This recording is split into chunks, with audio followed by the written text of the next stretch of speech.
இப்போ டைம் பார்த்தீங்கன்னா, நைட்டு 12:30 மணி ஆகுது. பார்த்தீங்கன்னா தெரியும். நைட்டு 12:30 மணி.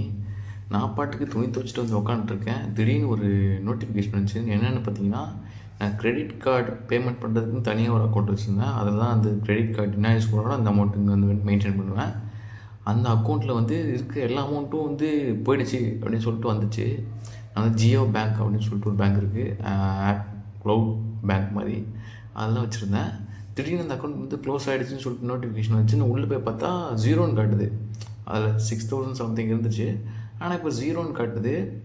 என்னென்னு பற்றி நான் ஃபுல்லாக சர்ச் பண்ணி பார்த்தா அதில் எதுவுமே இல்லை. இன்ட்ரெஸ்ட்லாம் போட்டிருக்காங்க. அந்த 6000க்கு தான் இன்ட்ரெஸ்ட்னு போட்டு அதையும் காணோம். மொத்தமாக 0வில் வந்து நிற்குது. சரி என்ன தான் பிரச்சனைன்னு சொல்லிட்டு அதிலே பார்த்தா நான் கேஒய்சி பண்ணலையாம். அதனால் அந்த அக்கௌண்ட் வந்து க்ளோஸ் பண்ணிட்டாங்க.